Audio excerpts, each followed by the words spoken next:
Okay, good, great.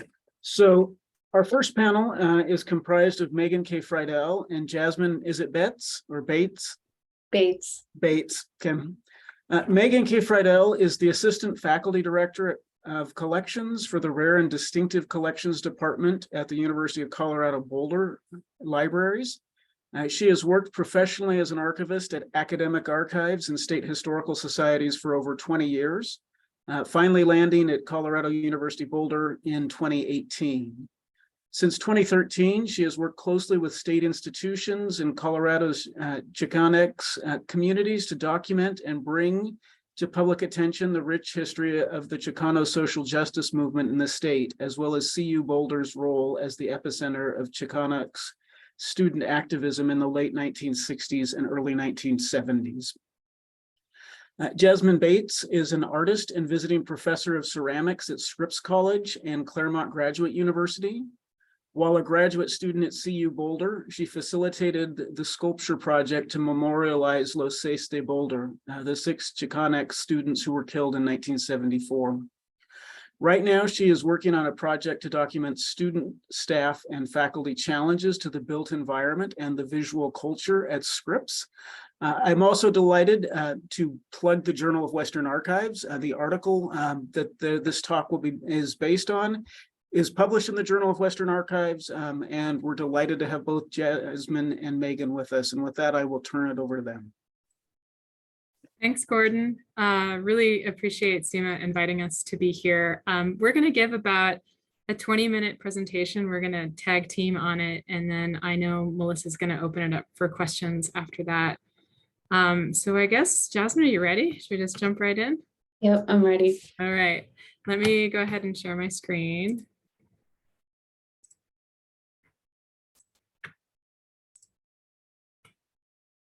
All right, can everybody see it?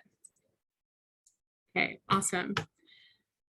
So before we kind of dive into how we collaborated and why, we need to give you, we're going to try to be brief about the background, or I'm going to try to be brief. It's not my strong suit, but I will try.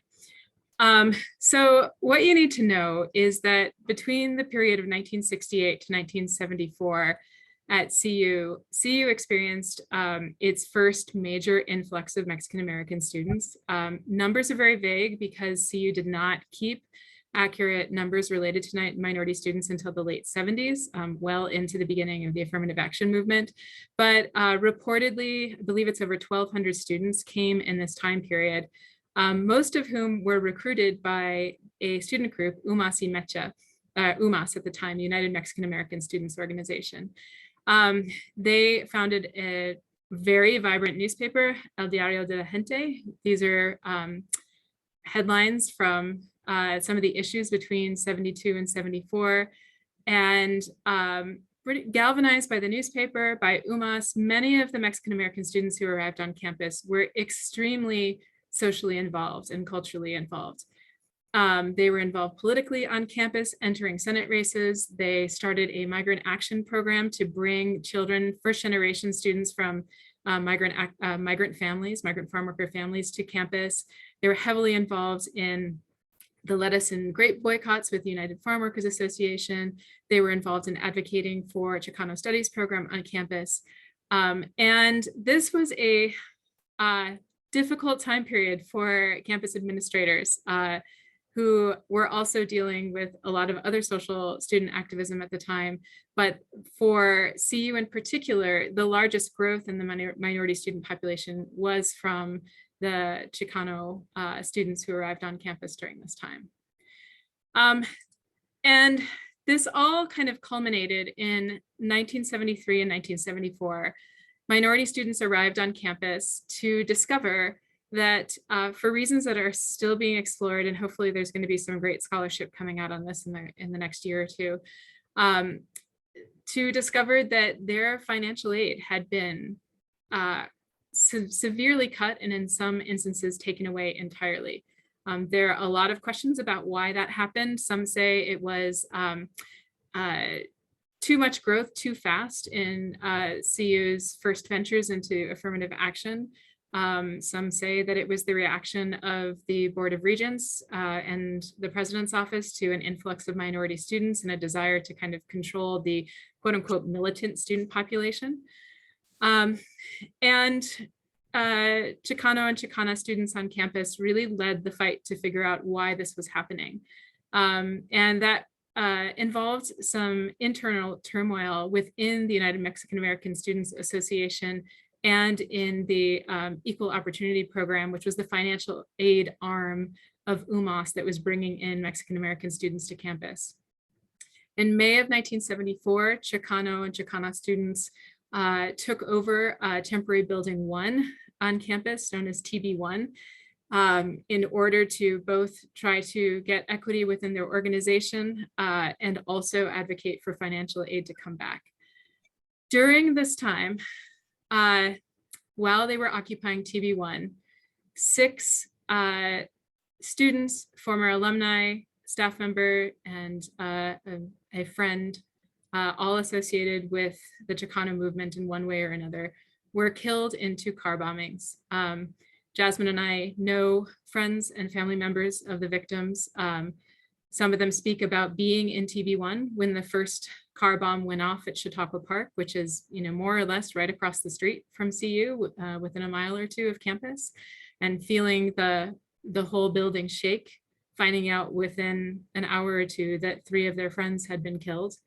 And then less than 48 hours later, another car bomb exploded.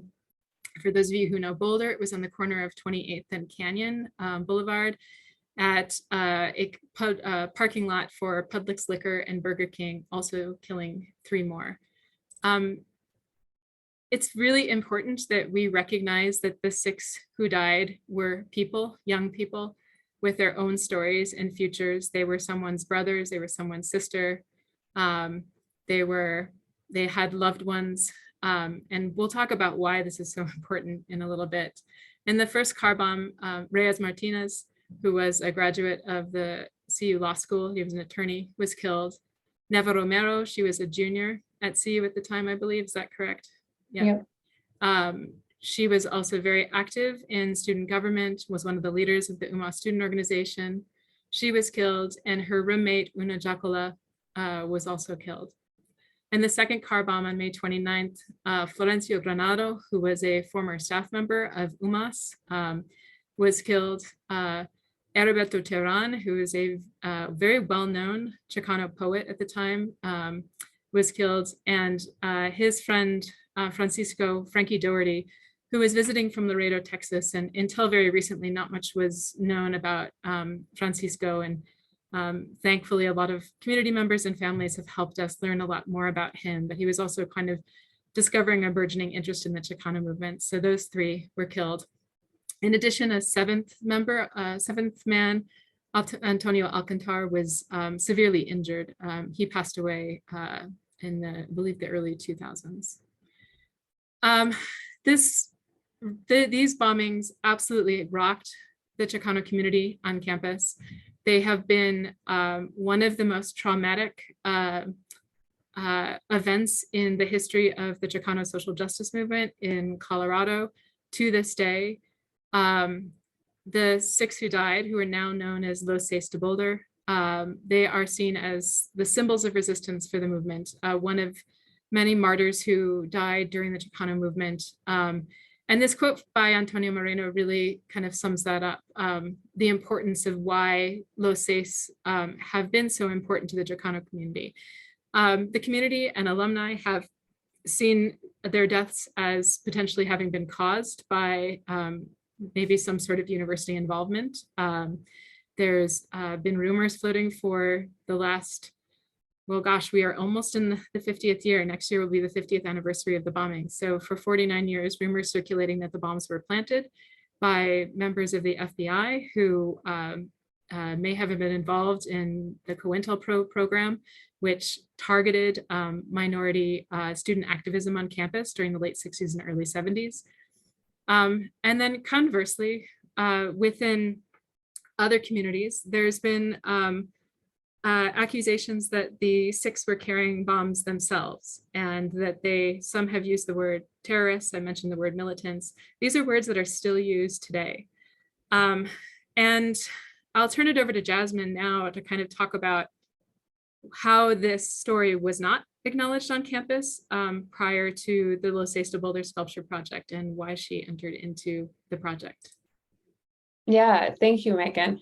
And yeah, maybe we'll talk more later about like the importance, the project of humanizing each of these people on a campus that has sort of criminalized and villainized and really tried to leave them sort of like in the dust of any sort of consideration or thoughtful treatment. And the 3 men who died in the second bombing they weren't current students. Heriberto and his brothers had been basically, I think, like kicked off campus by being criminalized by CUPD.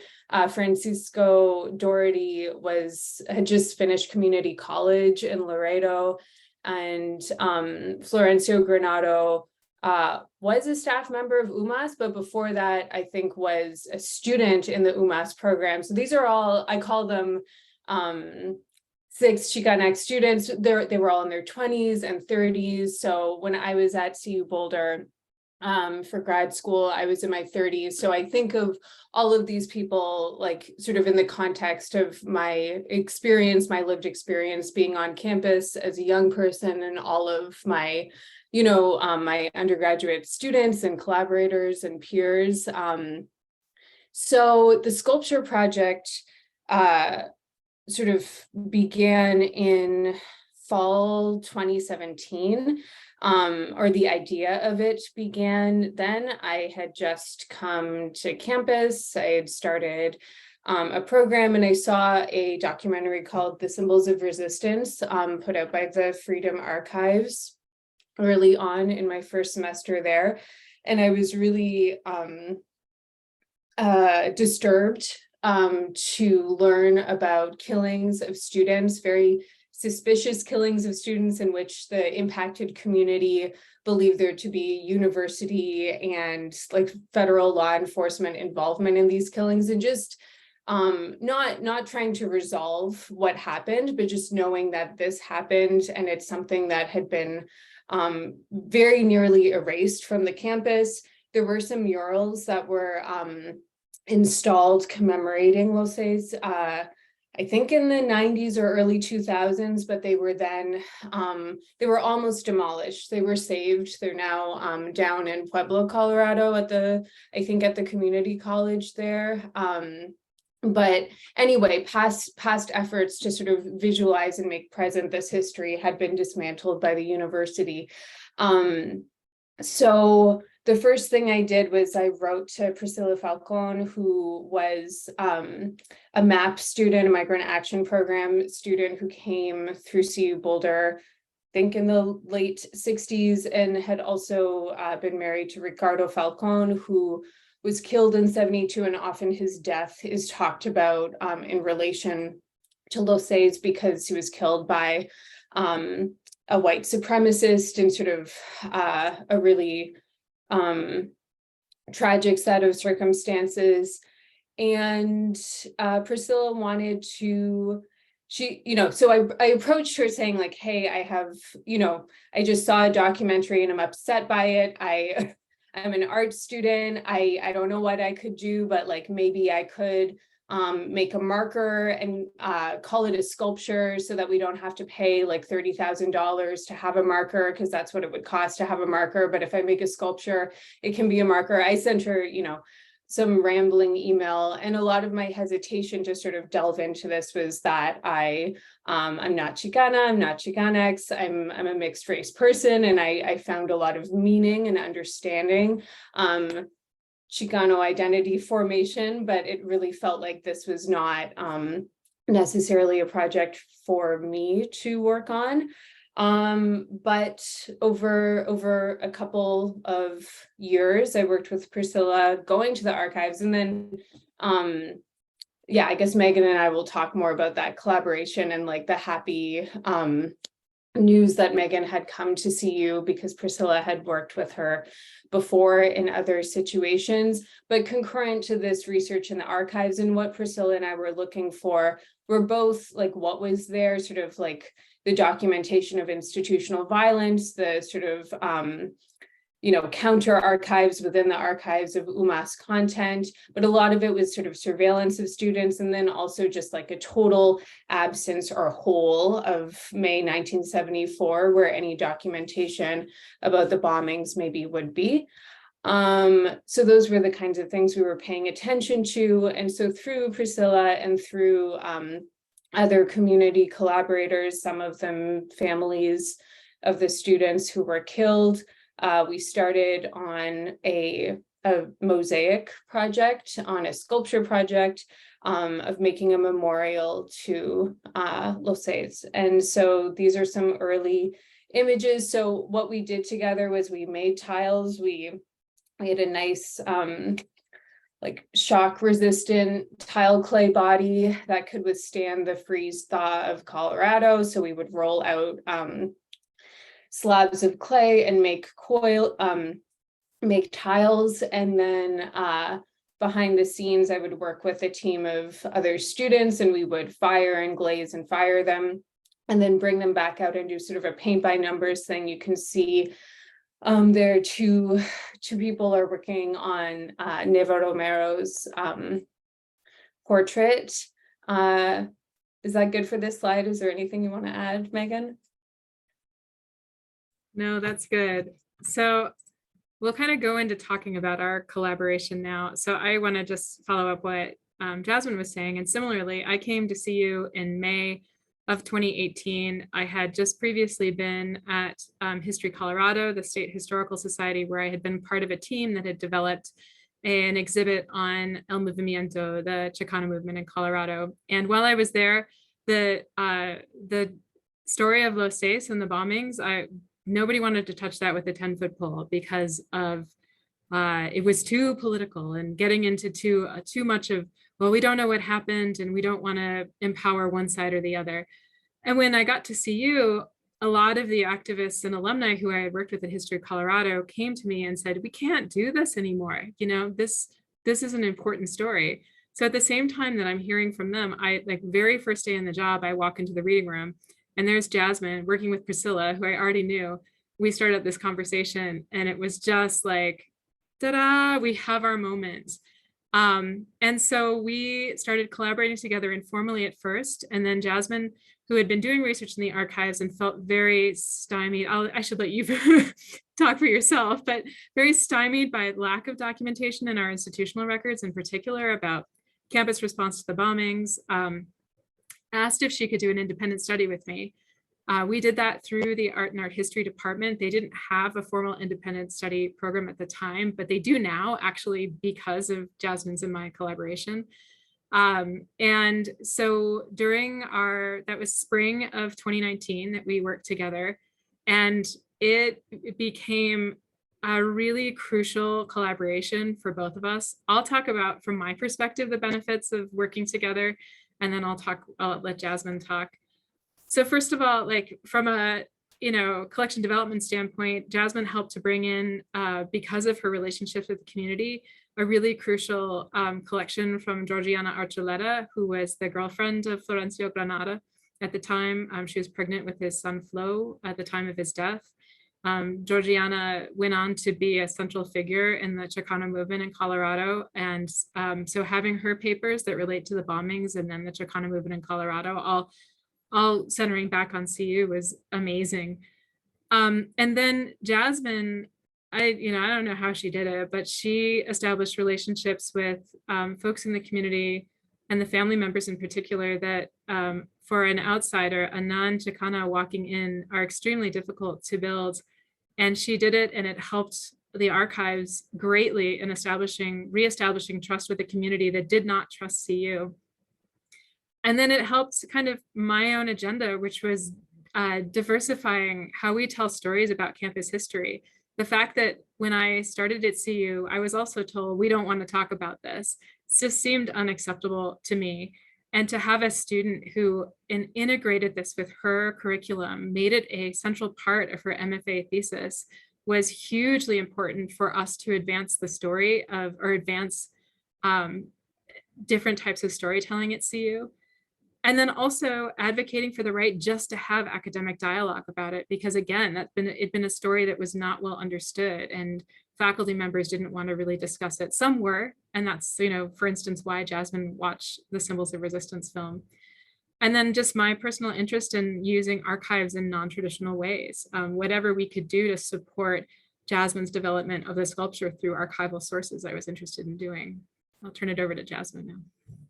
Yeah, thanks. And I mean, when I think back to that documentary screening, I think it was put on by the Department of Geography, and there was a panel with a couple of white faculty and then Priscilla. So it's also interesting. I mean, we'll say it was taught maybe in some ethnic studies classrooms, but I also know from students in classes that wasn't happening. So it's interesting who it's been safe for them to speak about this and who it hasn't.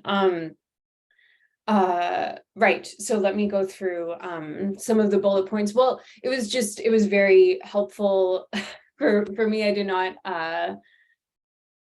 did not feel supported most of the time in my own department in doing this work. Sometimes I was explicitly told to cut it out, other times sort of just, encouraged in other ways. And that, after it was sort of a successful project,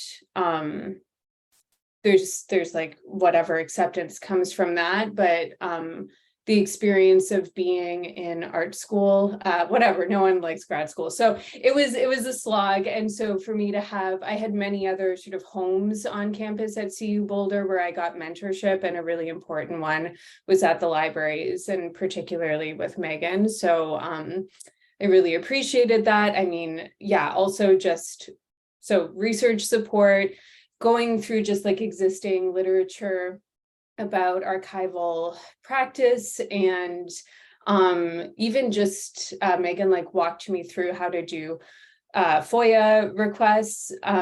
So I don't know, the FBI still like sends me DVDs. I don't know what to say, but I feel like someone at the FBI is trolling me.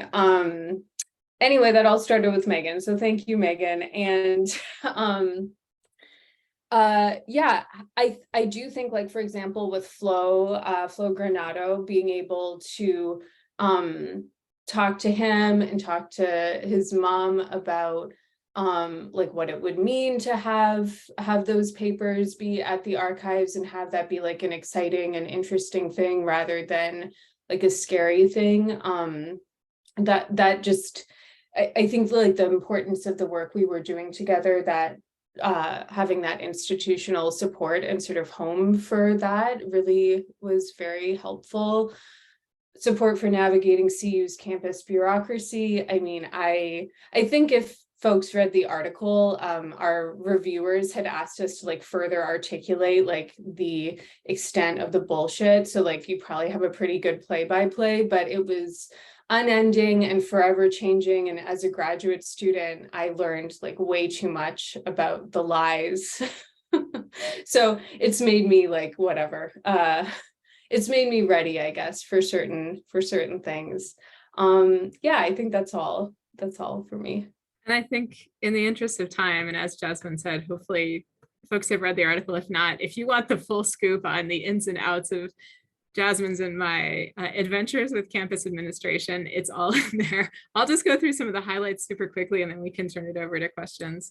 So sculpture was dedicated on September 6, 2019. Absolutely amazing ceremony.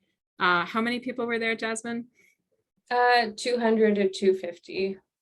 And just a beautiful day with dancing and singing and speeches. Right in front of TB1 is the brick building right there. The sculpture is right in front of TB1.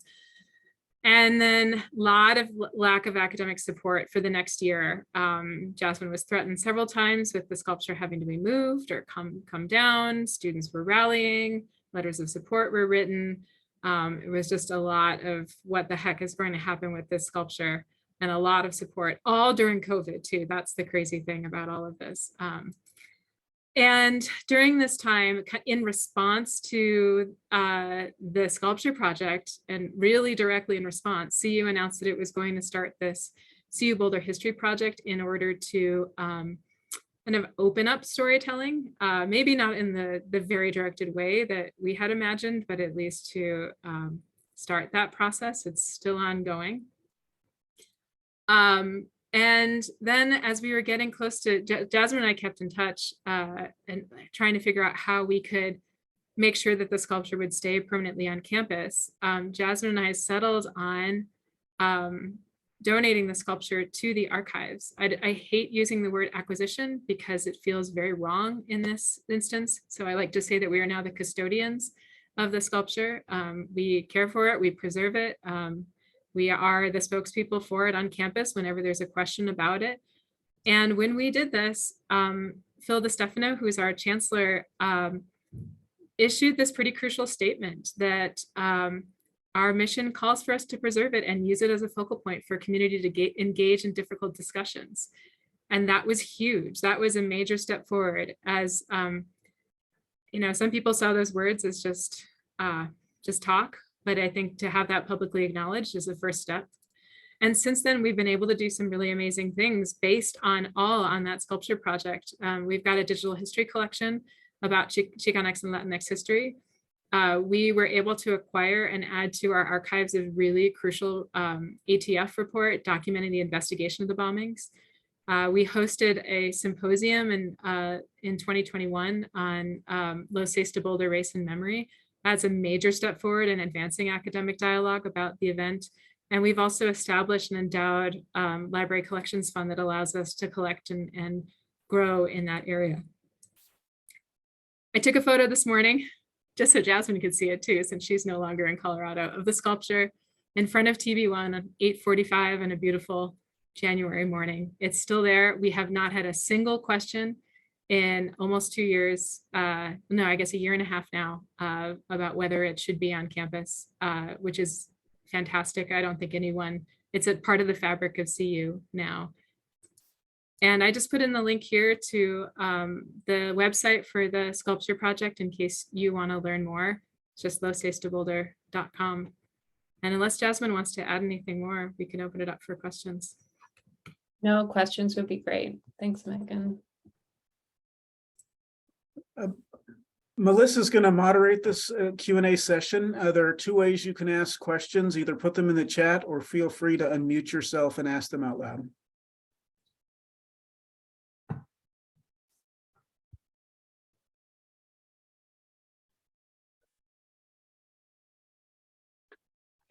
I'll go ahead and start. You write in the article that one of the sisters of one of the victims had said that the whole experience was magical, part of a bigger healing and connecting. And I just wanted to ask a little bit more about how that played out and involving the community in creating this sculpture, which is beautiful. Just want to put that out there too. It's gorgeous. Yeah, I was wondering if you could expand on that. Yeah, I can say a few things. I actually think the format, like, turns out it worked out, but it was really risky in some ways because we decided to do mosaic because it was something that lots of people could work on at once, and people with sort of different skill levels and experiences, and something that was really like shareable, so we could like teach one person and then when someone else came in. So it the format was chosen just because of its possibility for sharing and being in community, really. And then so the first day we had, for the first sculpture, which is the one we've been talking about today, we had 4 like big community making days where we invited people in, and we had, I mean, I think one of the days we had like 80 people come through in the course of the day. Some of them were not as well attended. We had like maybe 30 or 40 people, but we had like big, exciting ceramic studio energy going on. The second day though, and they were spaced 1 month apart, I think we had more of the families there that day and just more people there that day. And we also, it was the day we had brought out the faces of each of the students, and, you know, sort of explained, we have this like tile by numbers thing. There's, you know, 6 shades, and this is how it's going to go. And so for the first like 10 minutes, watching people physically like assemble the likeness of their loved ones, especially because of like the emotional trauma, but also like physical like terror of what had happened, and their really violent deaths. It felt like actually really not dangerous, but it felt scary to me as an artist to like see this happening, but it was okay. And then there was music, and then there was food, and like I know that emotions were all over often, but yeah, hopefully that helps to give some more context. And Megan, I don't know if there's anything you want to add. That was Michelle Giacola who said that, Yuna's sister. She was one of the most involved family members, helped us connect to a lot of other family members of the victims. And I know for her, I don't want to speak too much for her, but it's been a very long time coming for her to want to speak publicly. I think that was that quote you read. I think that's the first time that she ever spoke publicly about the bombings. And so for her to feel comfortable enough to do that and have trusted Jasmine and her crew and me as well in the archives, what an absolute honor to be a part of that.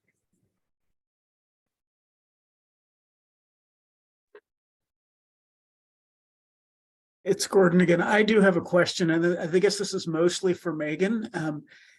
The archives is the custodian of the sculpture, which is on the campus. And so how are you managing that? I mean, what role does the archives have? I mean, this seems to be venturing into a very different kind of non-custodial management of materials, if you want to speak to that. Oh yeah, that's a great question, Gordon. This is absolutely out of the box acquisition for us. Our collection development policies didn't allow for it. We rewrote the collection development policies specifically to allow us to acquire public art in cases like this, where I think the clauses in cases where it will significantly support campus instruction, research, and/or scholarship, which in this case, 1,000% it would.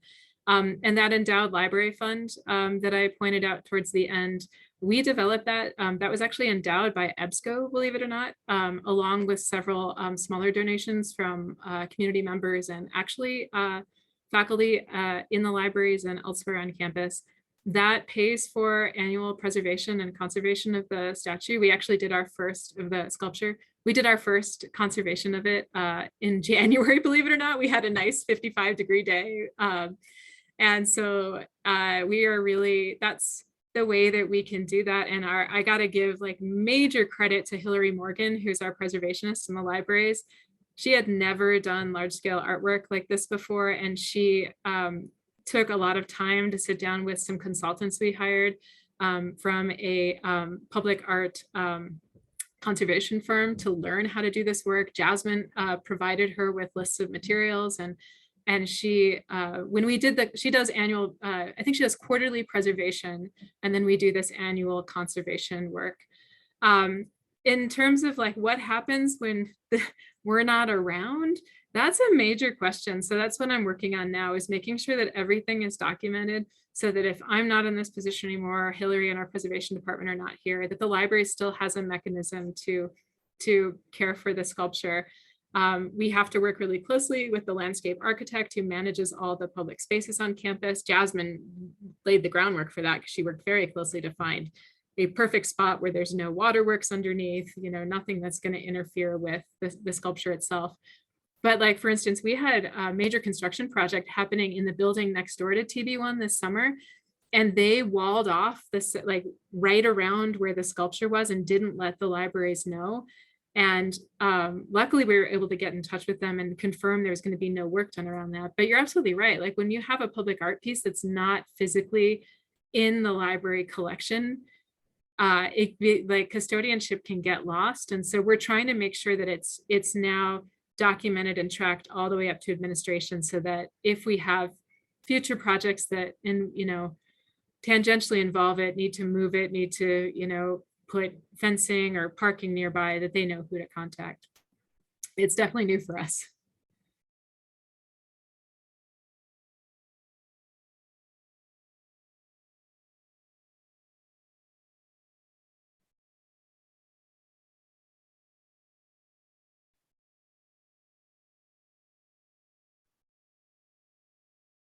So I have more questions. This is such a fascinating article, and if you haven't read it yet, I really encourage you to read it. You asked some really great questions, and one of my favorites is, can archivists conjoin the anarchiving practices of socially engaged artists with the social justice imperative of archives? And to me, anarchiving sounds very punk rock, and I just wanted to kind of see what you mean by that term.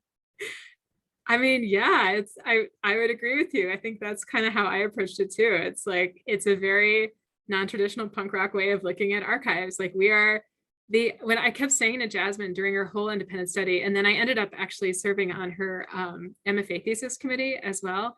I kept on saying, like, Jasmine, the sculpture itself is now an archive. Like, what you have done is an archive. It's not an archive in the traditional sense, but you've created like all of there's little, she can talk about this, there's pieces with the signatures of everybody who is part of the project, including me, on there. Like, all of the iconography is like, it, all of the ways that people touched, the community members and family members touched those pieces and put them up there. Like, there is a living history in that is totally antithetical to what we usually think of as an archive. And I love that. I like, as Gordon said, I started my career in 2002, and it's like very back end and public facing services were completely separate, not in the way that they're conjoined now, and that we understand that we have to conjoin them. So I saw that the issues with that, especially in 2008, 2009, when cultural institutions were closing during the recession, including one I was working at, because we weren't advocating for how we could engage with the community and engage socially in this way. And so I think this is like part of what we as archivists can really do to promote the value of archives and rethink what we think of as an archive. Jasmine, do you want to say anything more about that? No, I mean, yeah, there's a lot in the sculpture that was informed by what I found in the archives and what I didn't find. And I mean, I think all the signatures, there's also, like, we sort of layered things. So it's also a matter of proximity, or like your relationship to the piece, whether you can see it or not.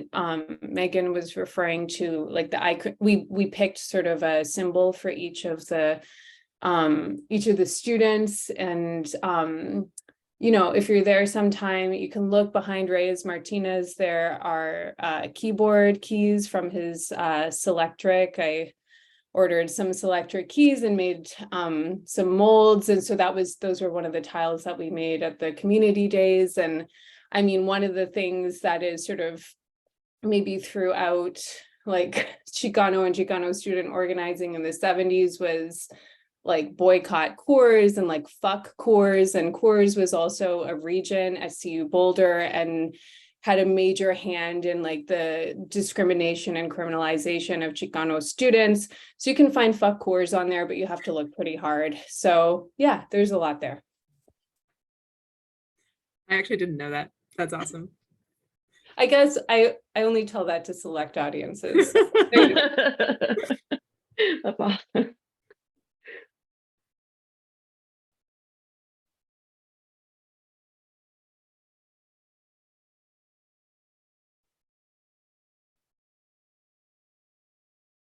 I'll say something, Melissa, if I'm really curious to know. Just anecdotally, I don't think Jasmine and I are aware of many other projects like this happening. There's such a movement towards reevaluating monuments and public spaces on campuses in a DEI light and incorporating BIPOC histories. But in terms of collaborations between archivists and artists, you saw that, if you read the article, you see we searched and it's not there.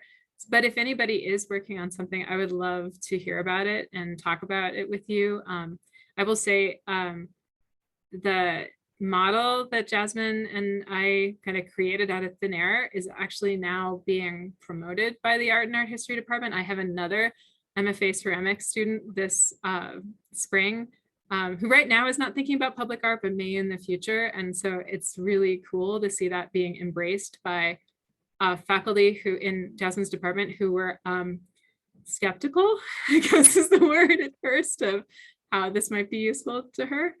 So I'm really curious to hear if there's anybody doing anything similar or involved just in those conversations about public monuments on campus. That connects to another question that I had for you. You know, in many ways, and you say this in the article too, that this project really kind of came about serendipitously, if that's a word. What advice would you give to us archivists who are looking to make connections with socially engaged artists? I think it's really key that we support artwork, and artists' stories that they want to tell, but we don't drive it.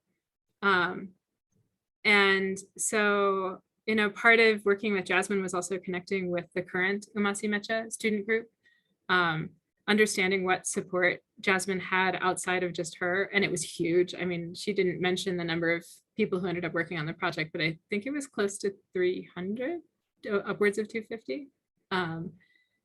So I would say, you know, being aware, I've now partnered with the CU Art Museum. We're starting a socially engaged artist in residence program that's also kind of based on our collaboration with Jasmine. Jasmine, you and I can talk about that later. Yeah,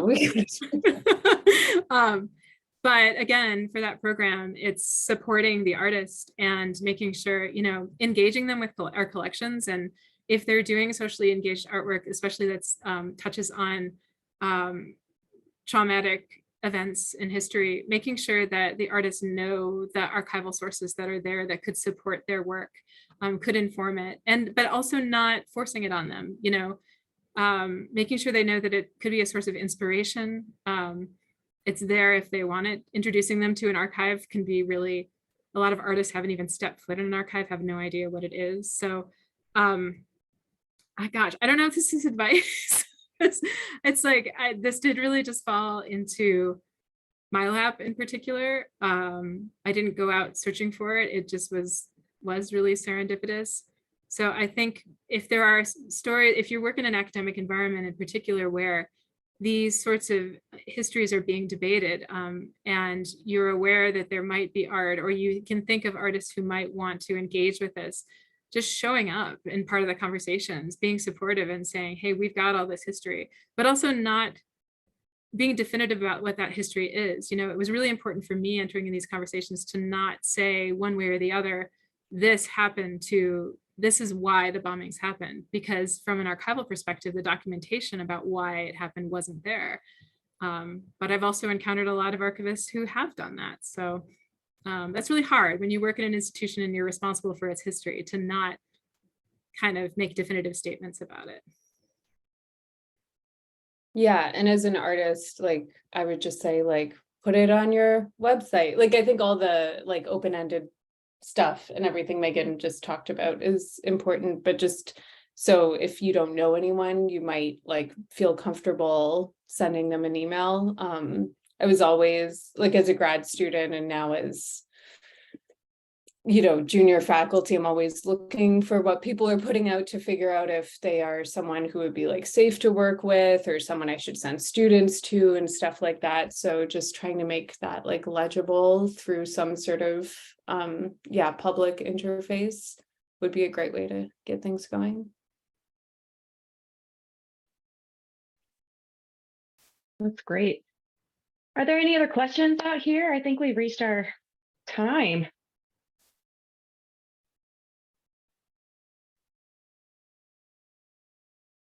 Okay, if there are no other questions, let's thank Megan and Jasmine with a virtual applause. That was a fantastic presentation. We really appreciate you taking the time to come and talk to us.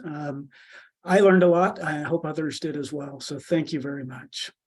Thank you very much for having us. Yeah, thank you.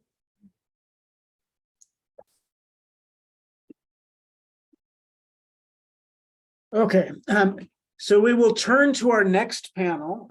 We have a group of conservators that are going to talk to us. They've entitled their panel Environmental Monitoring and Improvement, Finding a Solution that Works for You. Christopher sorry, Chris, I'm skipping on your name. Christopher McCarthy is a book and paper conservator who has been in the preservation field since 1995. He currently heads the collection care department in the BYU library.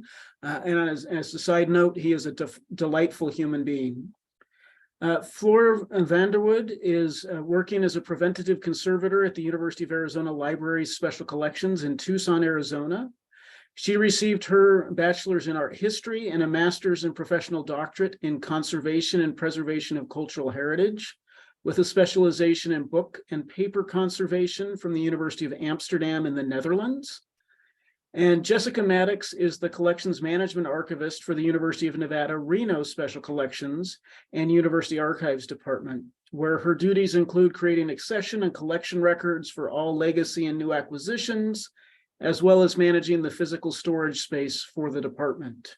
She received her Master's of Library and Information Science from San Jose State University in 2015, and a Bachelor of Arts in History from the University of Nevada, Reno in 2010. And so I will turn things over to Chris, Flor, and Jessica.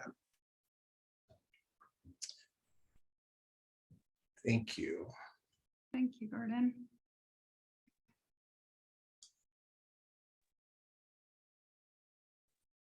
All right, everybody can see that? Yes. Yes. Awesome. All right. Ah, sorry. Okay, there you go. Wait. Sorry, y'all. Clearly having issues today. Thank you, Jessica. And thank you, Gordon.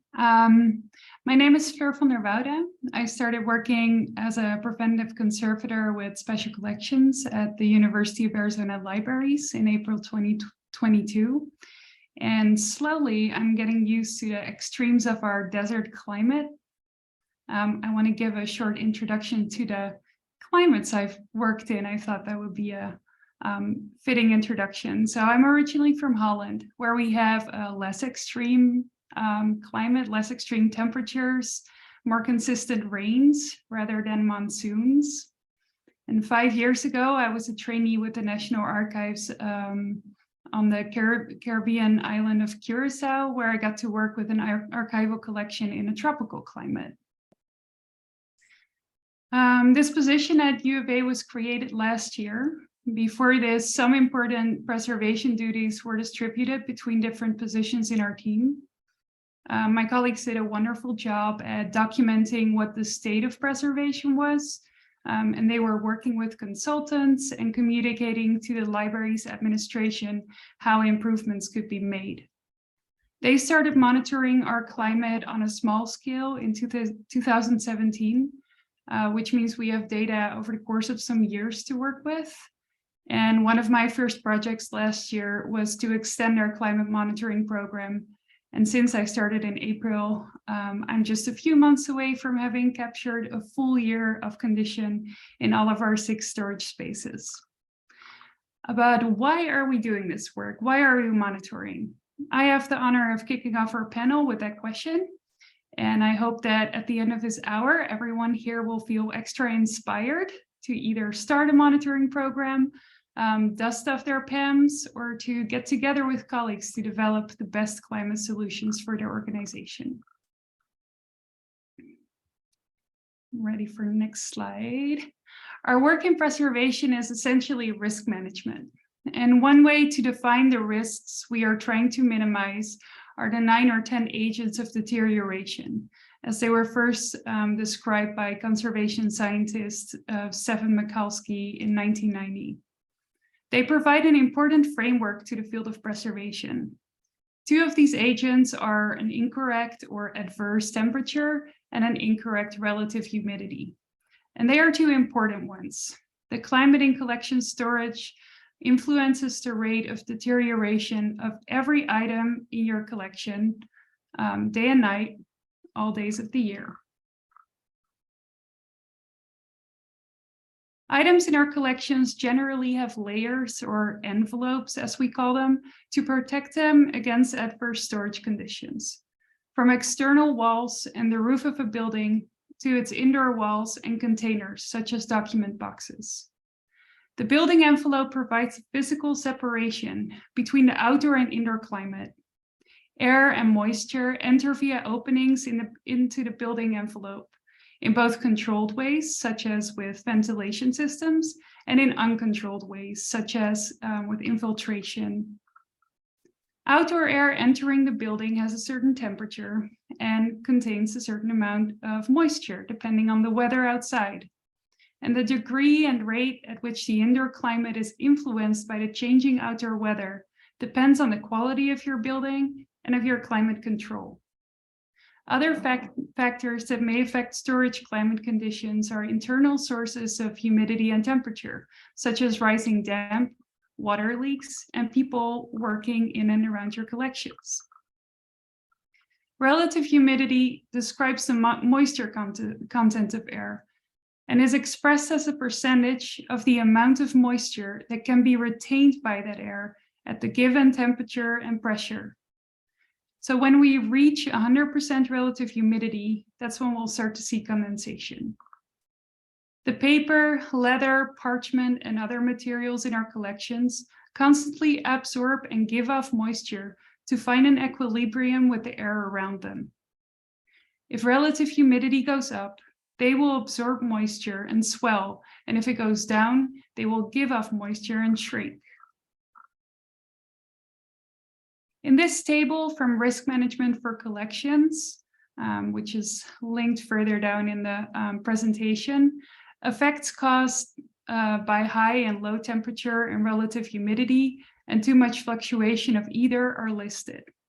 An incorrect or adverse indoor climate in libraries and archives usually means we are dealing with a temperature or relative humidity value that is too high or with strong fluctuations in either of them.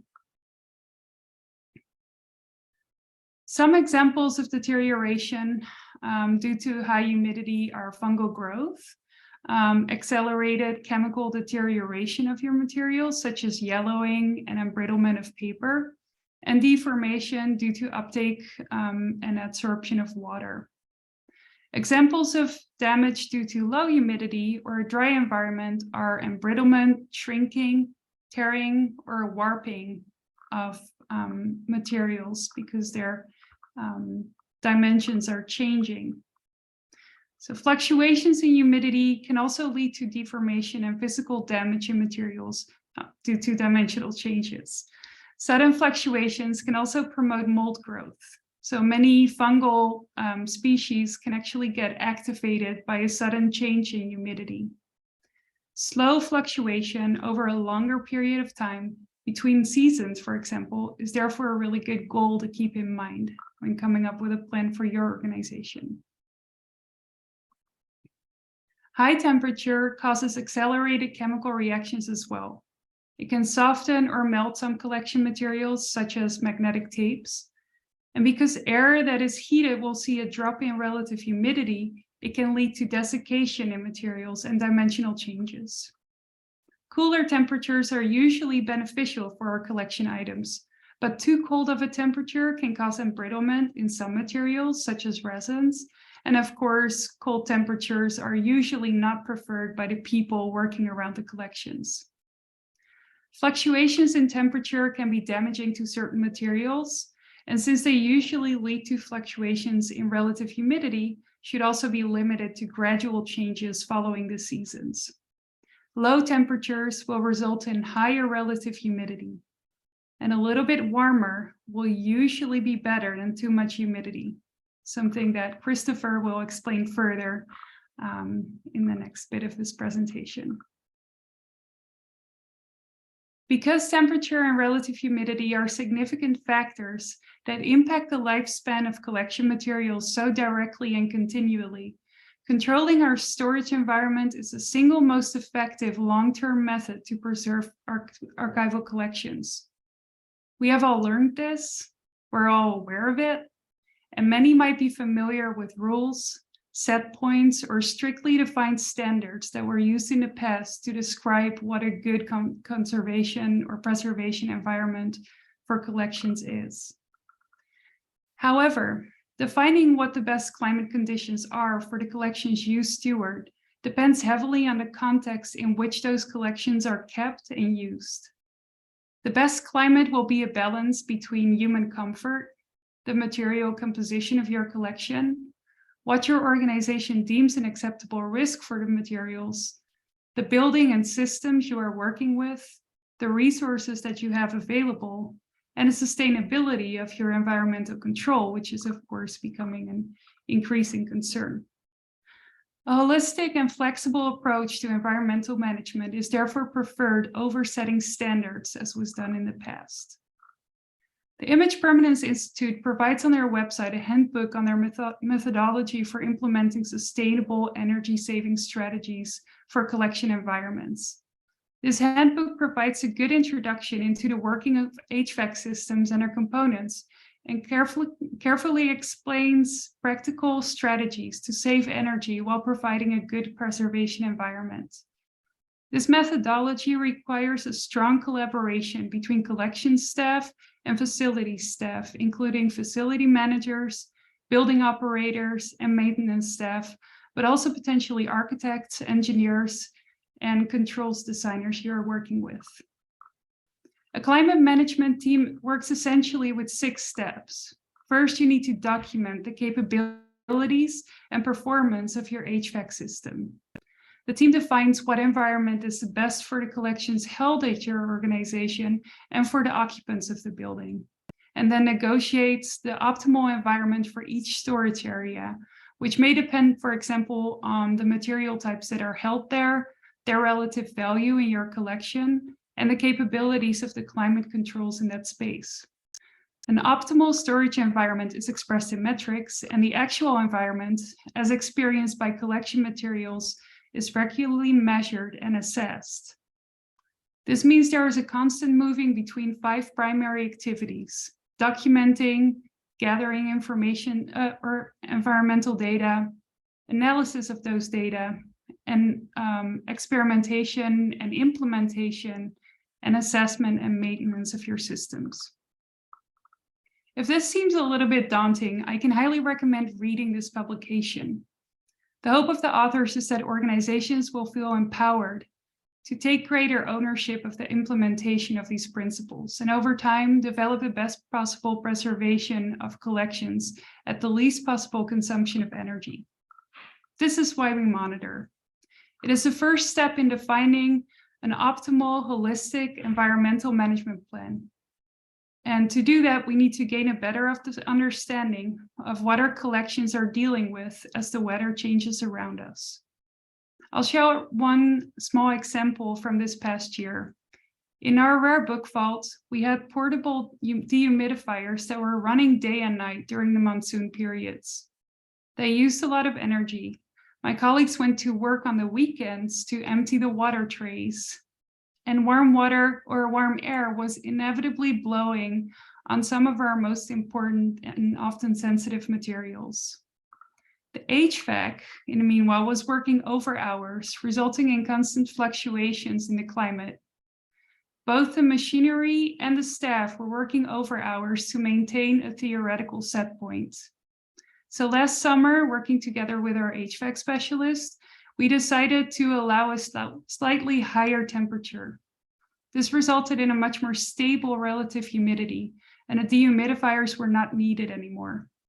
We'll see how we'll do with a bigger monsoon, because this was a relatively small one, but this was a small success, and I think so should always be celebrated. I will hand it over to Christopher, who will dive deeper into developing climate strategies for your specific situation.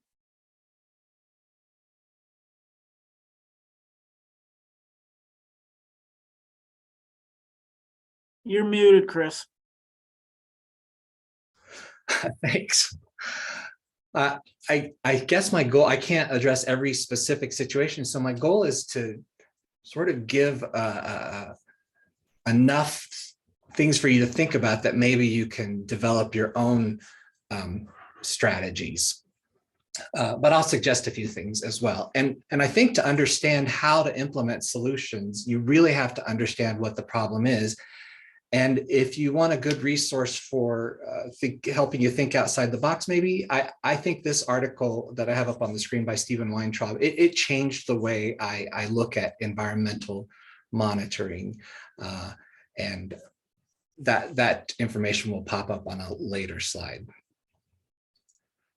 To summarize an important concept from the article, here's a paragraph from the extract, and I'll specifically point out the phrase, "The enforcement of prescriptive and rigid environmental specifications can result in unintended and adverse consequences."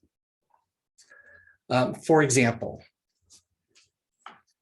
take this rigid specification of 50% plus or minus 5% relative humidity.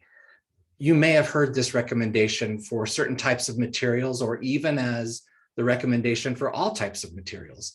It's not necessarily a bad recommendation, but adhering to it without understanding the bigger environmental picture may cause you more problems, or at a minimum, give you a headache as you try to force your environmental control system to maintain this specification. It's really tempting to have rigid specifications because it simplifies things. All you would have to do is tell your HVAC technician where you want your settings and then hold them to it if you can. When I say if you can, that sounds ominous. I don't mean that if you can hold the HVAC specialist to it, but you might not even be able to hold your building to it. So it's much better to be flexible and bend with the local climate and with your HVAC capabilities and your building's needs. So climates can vary greatly, posing different challenges for different locations. And I'm just going to share you the climates of places that I've lived. So in Provo, Utah, as the temperature rises, the relative humidity drops and vice versa. And it feels dry in both the summer and the winter. But in Dayton, Ohio, the temperature and relative humidity rise together.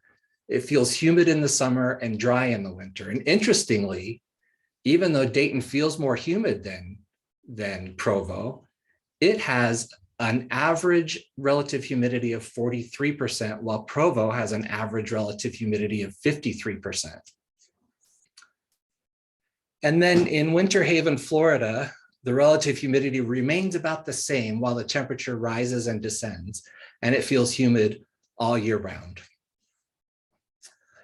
In addition to annual fluctuations, there are daily fluctuations in temperature.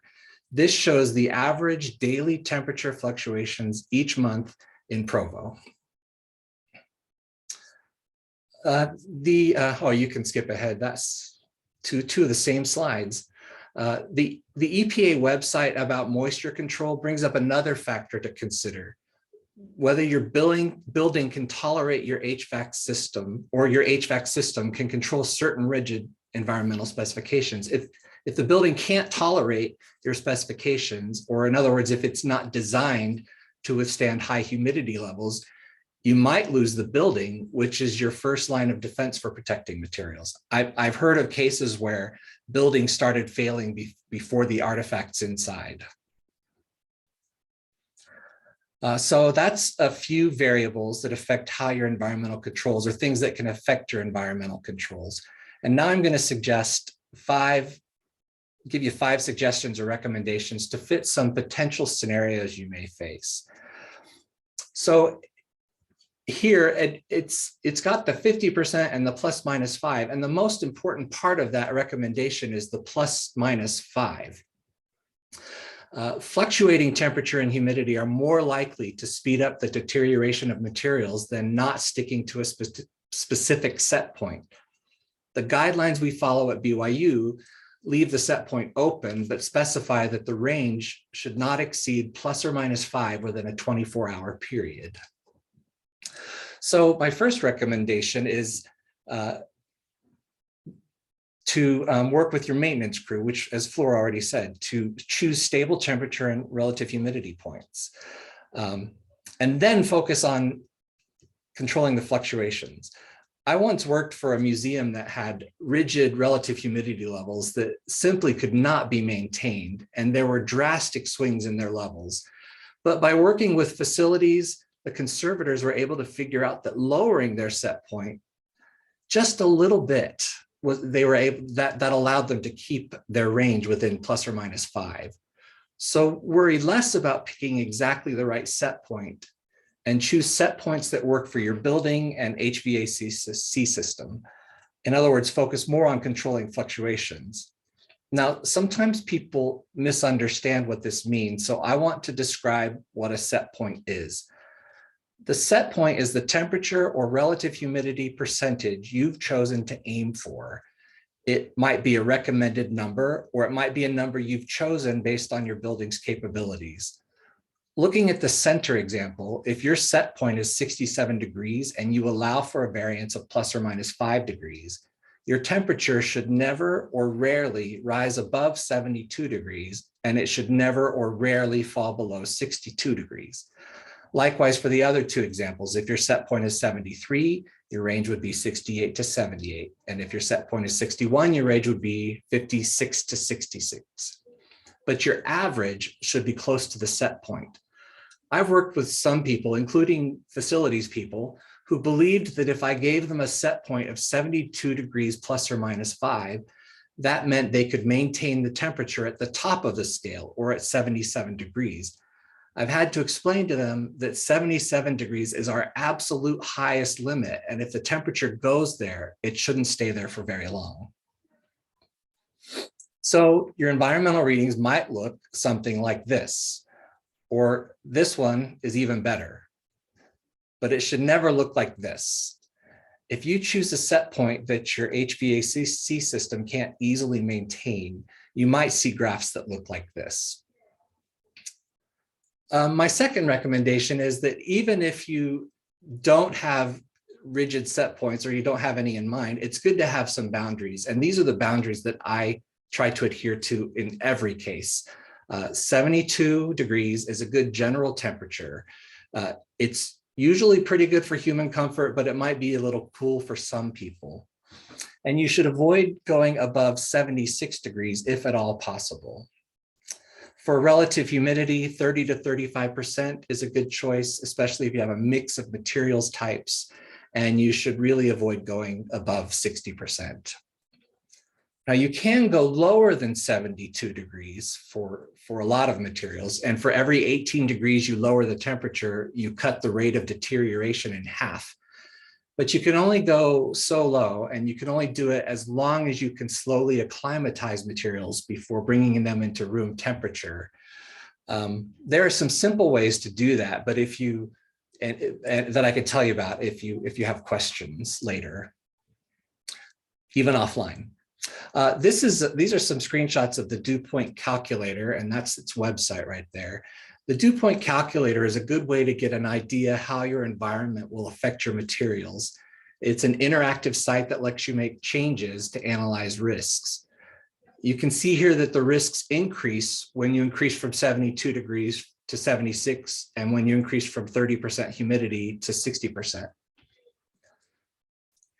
I would also get nervous if my relative humidity dropped below 25%.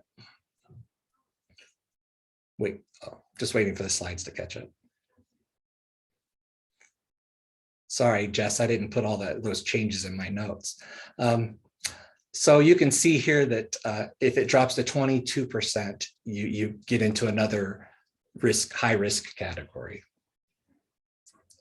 My third recommendation is that if your stacks and your reading room run on the same HVAC system, you should set your controls to human comfort levels. And that a good recommendation there is going back to my earlier thoughts of 72 degrees and 30%. But if your stacks and reading room run on separate HVAC systems, make sure those two climates aren't vastly different. So if your stacks are at 50% and your reading room is at 30%, every time you move materials between the two rooms, that's a plus or minus 20% change.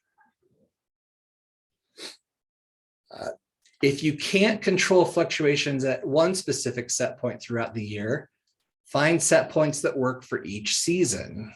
So for example, and this is not a real example, this is, don't follow this example. You might set a lower RH point for winter and a higher RH point for summer.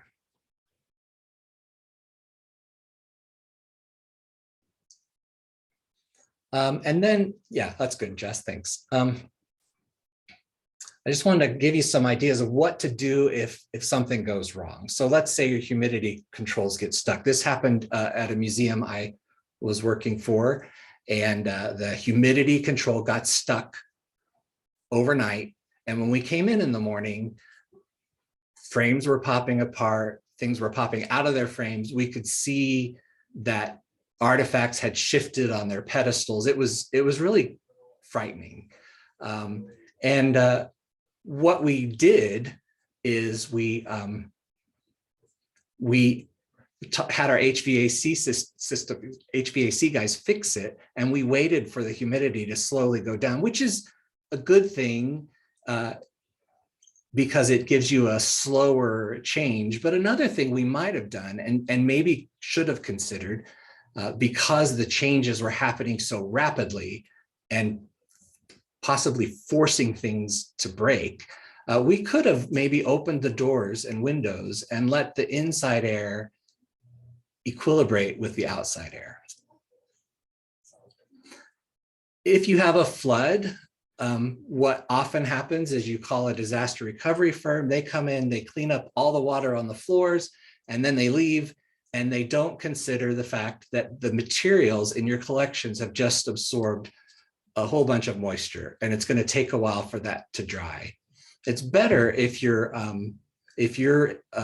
emergency response team can measure the humidity in the books, and there are ways to do that, and not let the environmental or not let the disaster recovery company leave until everything is where you need it to be. Another thing about floods is don't turn the heat up assuming it's going to dry everything out. When you do that, you increase the risk of mold growth. It's better to turn the heat down and then address the salvage efforts. Sometimes we have our humidities go up because of a rainstorm, and sometimes we just have to wait it out. Sometimes you can do what Floor talked about and use dehumidifiers temporarily, but they're not a great long-term solution. If you have cold storage and your cold storage fails, if it's possible, you should keep the door closed either until it matches, either matches external temperature. I left out my or. I don't even know what I was going to say there. You should try to keep it closed until it matches external temperature. You shouldn't just open the door and let warm air flood into there immediately. All right, these are the sources I mentioned earlier. If you need information about those, you can let me know, and I'll turn it over to Jess.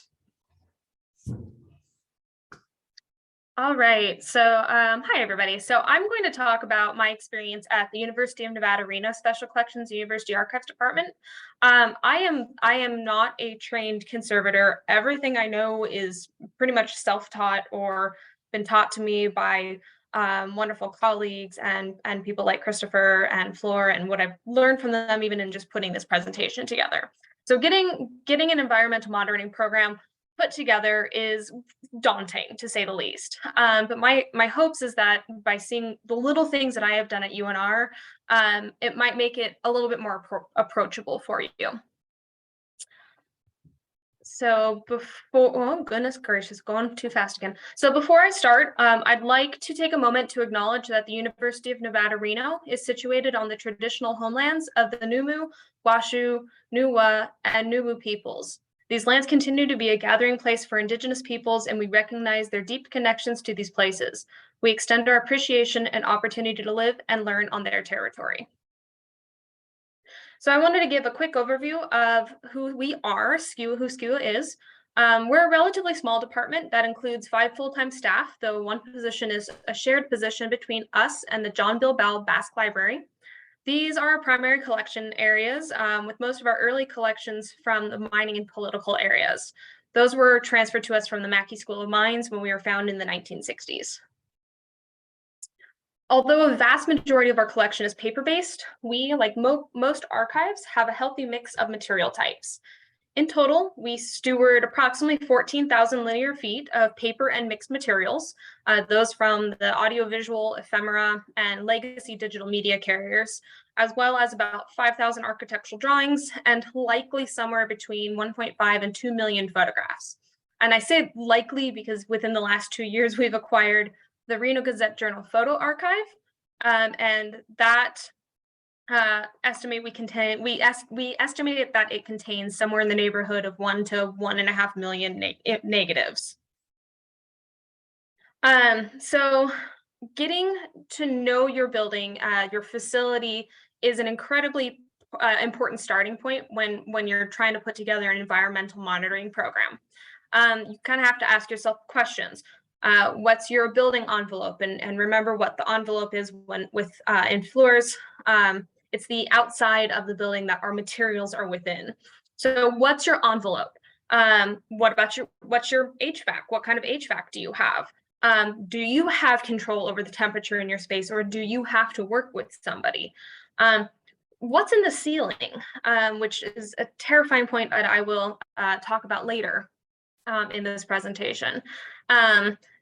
Every facility has its strengths and weaknesses, and it's our responsibility to try to know what to expect from our space.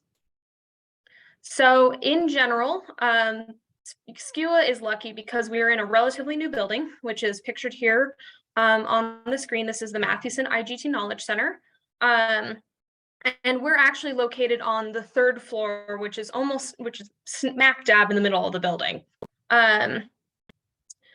We also have only one external outside facing door in our department. But we also have our challenges, and one of those is that campus facilities is responsible for all of our HVAC systems. So this is part of our closed stacks area, and it's the area where our main mixed material storage area. So in these photos, you can see we have industrial shelving with architectural drawings. We've got compact shelving with books. We've got more industrial shelving for the boxable flat materials like ledgers and scrapbooks. And kind of in the far back on that right-hand picture, there's a pillar. Behind that is about 1/3 of our photograph collection. The rest of it's kind of spread out between oversized map cases and more industrial shelving in a more central part of our closed stacks area. We've done our best to try to separate a lot of these materials by type, but at the end of the day, they're all still in the same room with the same temperature and the same relative humidity. So this is MARS. This is where most of our materials are stored, and MARS stands for the Mathewson Automated Retrieval System. So it's what we very lovingly call our Mars. We go to Mars to work. It's a high density system. So on the left, you can see what the aisle looks like, and the photo on the right is what a almost full bin looks like. I could put another one of those, another regular Hollinger box in there. The high density systems are wonderful for collection storage. This system in general saved our entire building about 100,000 square feet, but it's also very hard to control the temperature and relative humidity. There is a rolling door at the back, which is not, shockingly, is not airtight. And there are some windows, which is what the light you're seeing coming behind the crane in the middle of that left-hand aisle. On top of the permeability of into that area, we also share Mars with the entirety of university libraries. So that includes not only those of us in the main library building in the Mathewson IGT Knowledge Center, but also in the De La Mare Library. They store materials, and we have also stored herbarium specimens in the past, and also all of our equipment checkout for the building. So it's a mixed storage area that is does some days make me wonder and curious about how pests can come in, and luckily, knock on wood, I have not seen any of that so far. But it does allow for the introduction of baddies like pests and mold spores and the like. So this is my scary area. That red line in our closed stacks, and the arrow indicates where a wastewater return pipe lives above our oversized photographs. And the only reason I know this exists is because a facilities worker needed to take down that panel to check something, and I happened to be in the room and went, oh no.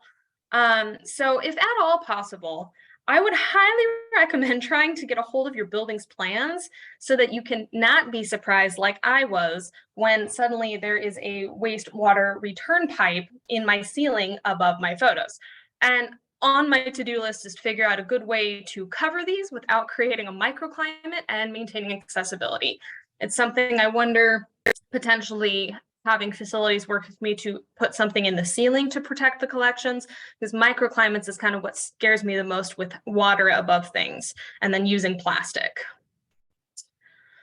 So this is back behind that pillar in that closed stacks photo, and it's the emergency exit door for the building, for our department. It is inaccessible except for emergencies, which is great. So it means people are not coming in and out of it. But and I think it's only been opened twice, once by a facilities person and once by our UNR police chief, who was doing security tour for our department. The bad news is that that stairwell faces east, and so we get wonderful sun exposure, and that stairwell there gets really hot. I've not really noticed too many changes in temperature in that corner, but this is one of those moments where knowing your building and knowing your envelope, knowing your facility, and knowing that that could be a point that you could have heat coming in, going out, cold air coming in, drafts, things that can create microclimates that can be potentially dangerous to materials. So quick recap, the space we have has some challenges, but every space is going to have challenges. And your task in environmental monitoring is to learn about your space, know what your areas of concern are, and figure out what you can do to try to mitigate those concerns. So some of the things that we've done. These are things both the department as a whole and that I, as the collections manager, have done to inform how we monitor our space. We are very fortunate, incredibly fortunate in 2019 to be able to hire a consultant. Her name's Holly Moore, and she came in to help us and really take a serious look at our space. Everything from temperature, relative humidity to UV exposure from our lights and other risks that maybe we weren't thinking about. I know that hiring a consultant is not something that everybody can do, but it was incredibly helpful for us because it's made it so that we have talking points. We have a document we can point at, a preservation assessment that we can point at when we talk to facilities to try to help them understand what we're dealing with and what we need. So I recognize that it's a pretty lucky thing that we were able to do that. But if there is any funding or if you can apply for grants for that, I would definitely recommend it. One of the things that did come out of the consultation was a recommendation to purchase Hobo relative humidity temperature data loggers.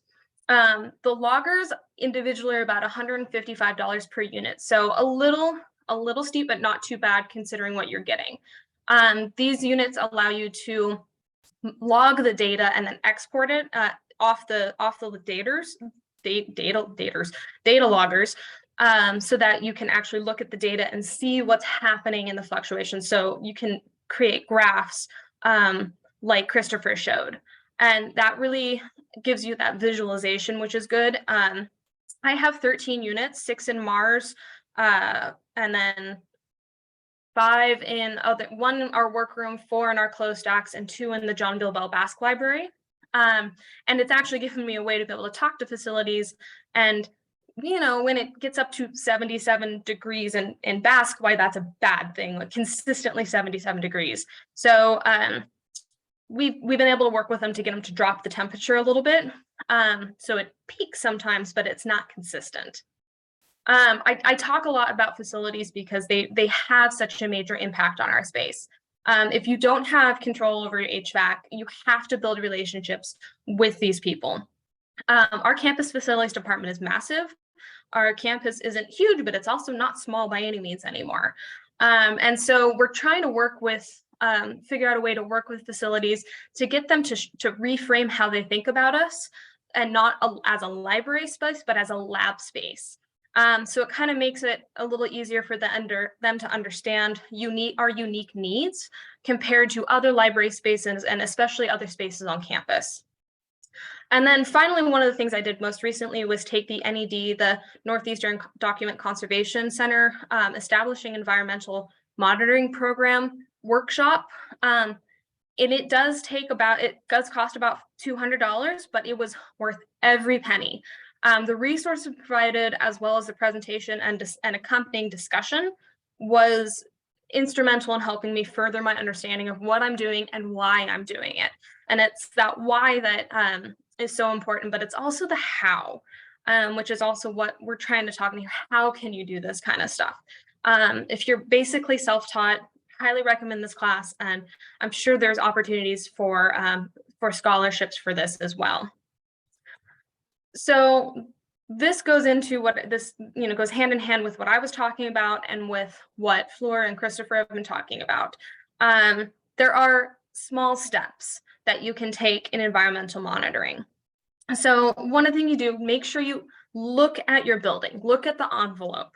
Do you have doors and windows that might be leaky, that air and moisture can come through?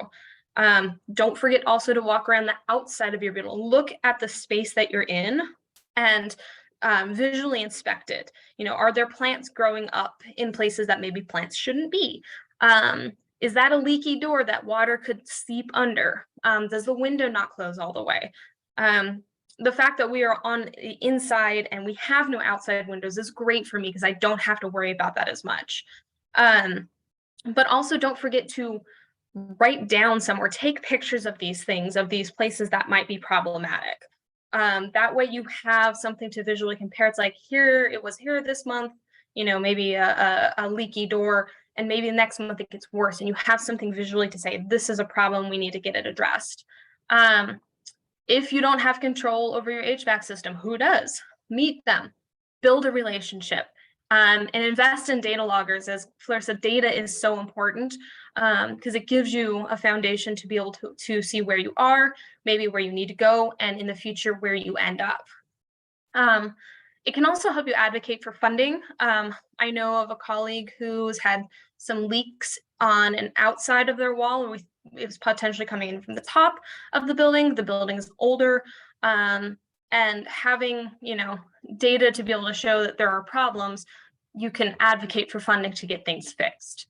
Also, learn about your local environment. Flora's talking about this as well. Coming into the desert environment from the not desert environment means you have to take the time to get to know what your seasonal fluctuations are going to be, what your standard temperature kind of is in the area during a given time of the year, and knowing that those seasonal changes can impact your space are really important. And so finally, funding, permitting, of course. If you can take that NEDCC class or any other classes, I would highly recommend it.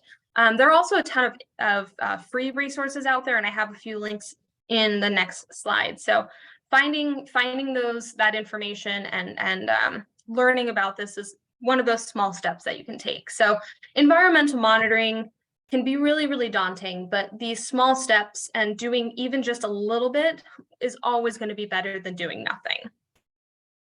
So I think that is it for the three of us. We have questions, so please, I'm going to stop sharing my screen, and thank you for listening.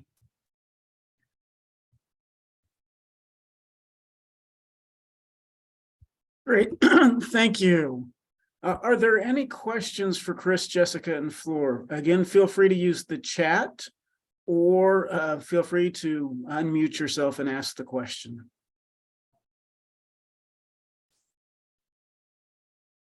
All right, from the chat, just wondering if anyone has had destructive pests such as book lice or other creatures that eat starchy glue, and how one might remediate such an issue. It's a good question. It's not always easy. We had an infestation here, and we reduced the number of pests by making sure we found that the maintenance wasn't cleaning up some areas as well as they had been, and that got rid of them. But if you have pests in books, you're going to have to figure out which books have the pests and pull those out and treat them separately. At least this is the only way I know. And there are ways to do that.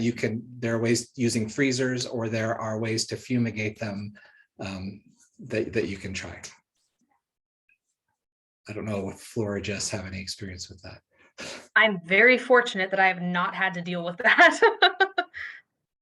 Yeah, we also started a monitoring program for pests here. So it's a really good idea, kind of the same story as for a climate, to know what the baseline is in your building, to be able to understand, if you see any changes, do they point you to any humidity issues or any collections that might have come in and brought in a pest. That's often a pathway.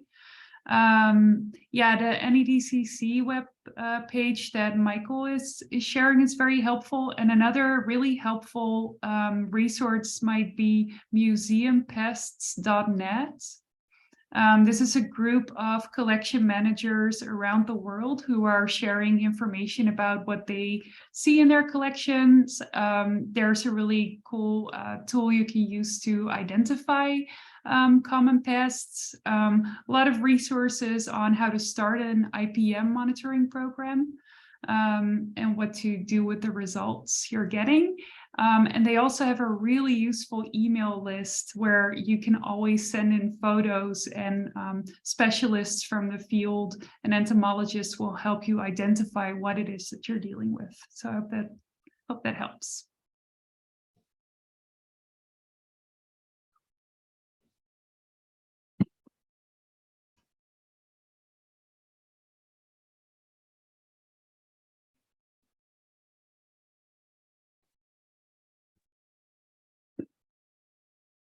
Any other questions?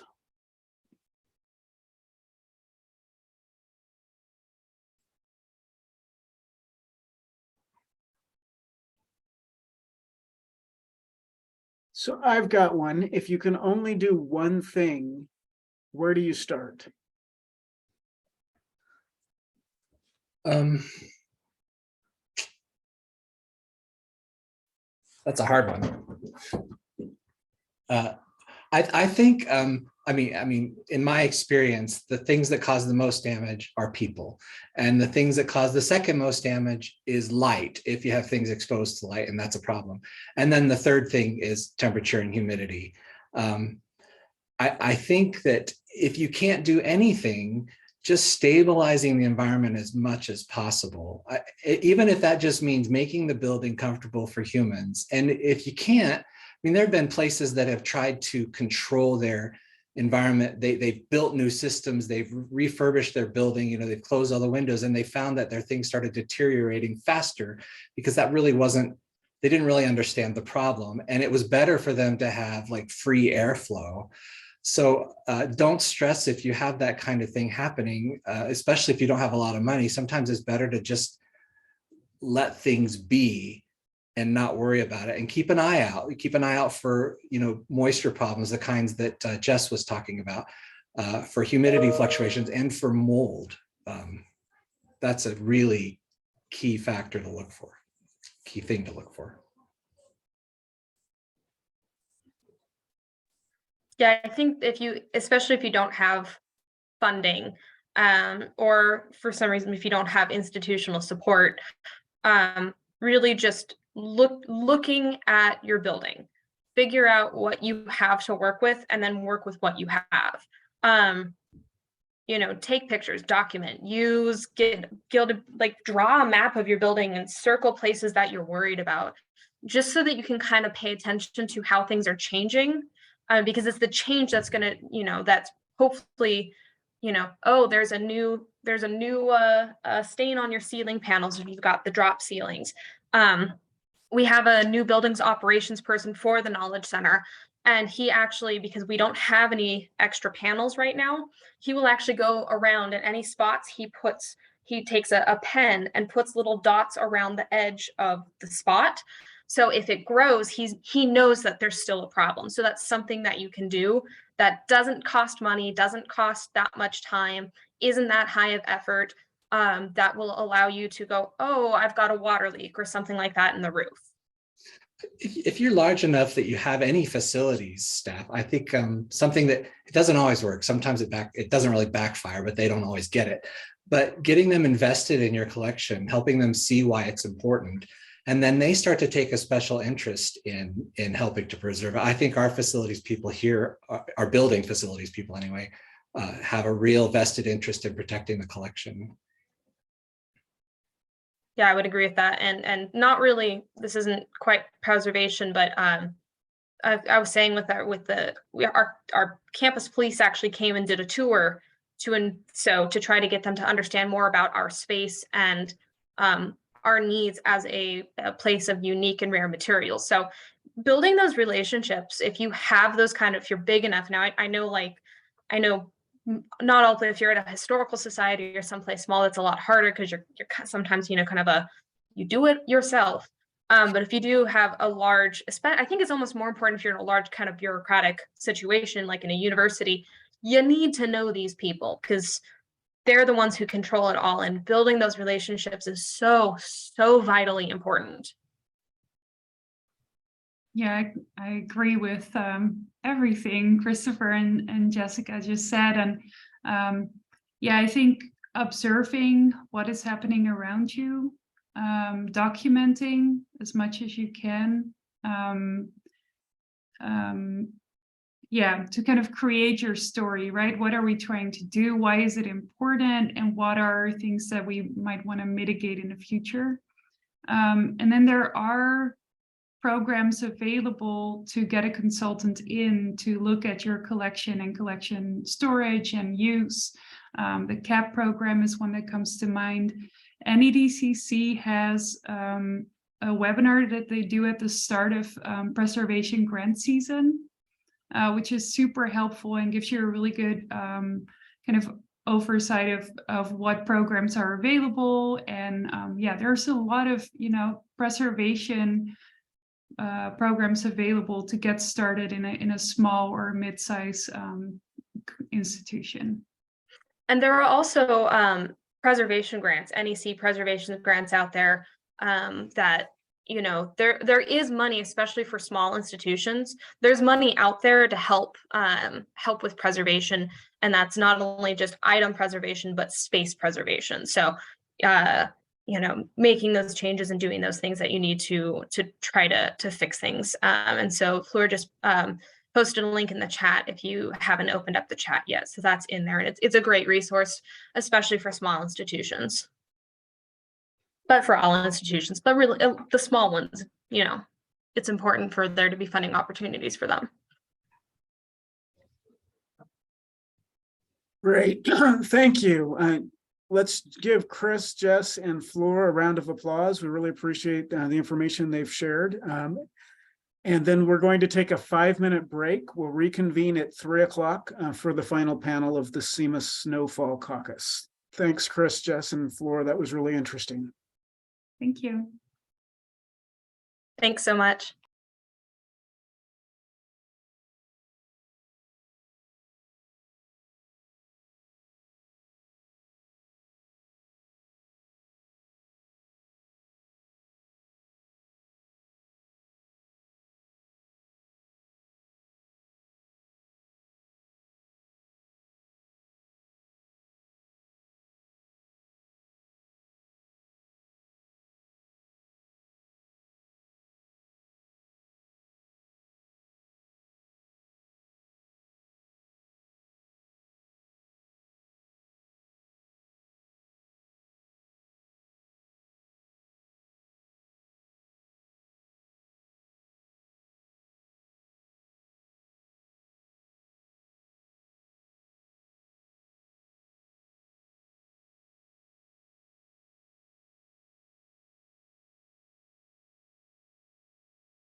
All right, hopefully everybody's managed to trickle back from our short break. I'm going to introduce our final panel, Reappraisal Challenges, a case study from BYU.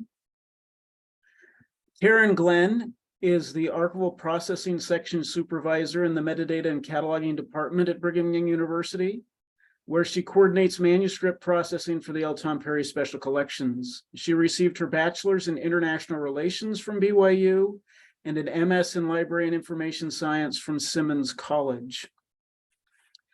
Danon Scheme is the curator of 21st century manuscripts in Brigham Young University's L. Tom Perry Special Collections, where he has responsibility for preserving Latter-day Saint documentary history, focusing primarily on the culture of the Church of Jesus Christ of Latter-day Saints, as well as the history of Utah and the West. Upon completion of his Master's of Library and Information Science from the University of Hawaii, he worked as an archivist at the Hawaii State Archives, and then as a manuscript archivist at the University of Hawaii's Archives and Manuscript Department. John Murphy is the curator for 19th and 20th century Latter-day Saint and Western American manuscripts in the L. Tom Perry Special Collections at Brigham Young University. He received a Master's of Library and Information Science degree from Simmons University and a master's degree in comparative history from Brandeis University. And finally, Corey Neimer is the University Archivist at Brigham Young University. He received an MA in history from Sonoma State University and a Master's of Library and Information Science from San Jose State University. He is currently pursuing graduate studies in anthropology and museum studies at Brigham Young University. And so with that, I will turn it over to our panelists. All right. Thanks, Gordon. I'd like to thank all of you for joining us today for this session, talking about approaching challenges of reappraisal. And for our session today, we'd like to focus on the efforts that we've made to establish a pilot program, which is to say, establish a programmatic effort to review our collections through reappraisal. I'm excited to be here with my colleagues, again, Karen Glenn, John Murphy, and Danon Scheme. In addition to our discussion of this pilot work, we're also hoping at the end of our session to engage in a discussion with all of you about some of the common issues that you may have experienced in engaging in reappraisal of your own collections. So to start off, okay. Just to provide some context for the project, our need for reappraisal emerged from decisions made 24 years ago with construction of the new addition to the Harold B. Lee Library. So in 1999, library planners had included 20 years of growth space for special collections, and we're now 4 years past that point. So as our storage space is filled, we've tried to use a variety of methods to limit new acquisitions while starting discussions with our library administration about the future of our department. One of the first areas of work to determine our needs has been to review and process the backlog of materials that we have in our stacks area, just to confirm whether or not they meet our current collection development policies. So some reappraisal, although maybe not on fully processed collections. The work has also been impacted by some structural changes in the library itself, including updates to the University Archives program and a library reorganization that happened in 2020. On the University Archives side, we've been working on separating university records from our faculty papers collections, especially for materials that were received from university administrators. Through that process, one of our major goals has been to control materials that are subject to FERPA and HIPAA that might be found in, again, either unprocessed or processed collections. In developing our procedures for this project, then we also needed to work around the new organizational structure that separated Karen and our processing staff from the curators in our special collections department. So as we began this process, we started by trying to identify existing models for collection reappraisal that might inform our work. One of the most useful of the models that we found was the total cost of stewardship framework, which was published by OCLC in 2021. This report uses a capacity constraint model to encourage institutions to, quote, consider all the costs associated with the building, maintaining, and caring for collections, unquote. In the report, as you can see on the slide, they commonly refer to this image of an iceberg to suggest the idea of hidden costs that might be associated with acquisitions, including, again, processing, preservation, digitization, and storage of those materials after they come through the door. And so to support that, the report includes a suite of tools that institutions can use to calculate labor and supplies costs, as well as forms for documenting decision-making, usually with a focus on acquisition decisions, on why things are important to be acquired for long-term preservation.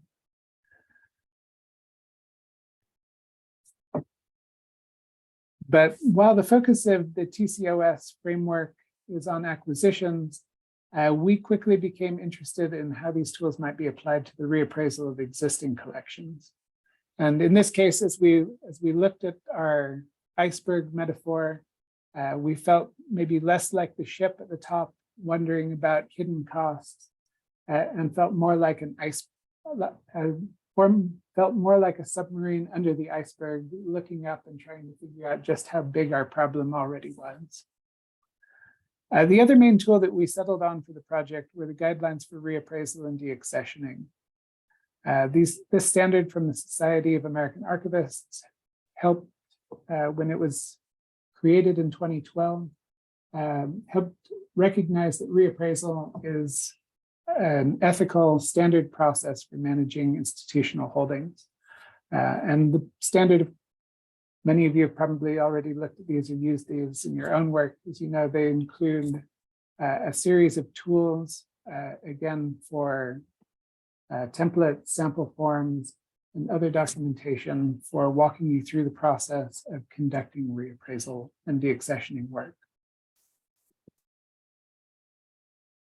So based on that framework, we started to develop a plan, and I'll hand this over to Damon to talk about.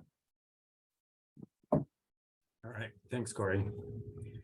So the section that I was going to cover is specifically about the methodology that we developed to do this. And the first step in that was surveying our collections. Unfortunately, over the decades, we have not really kept good track of our collections, at least not in an easy way, to be able to identify, who was a faculty member, who was an administrator. For example, most of the collections are just the name of the person and then papers.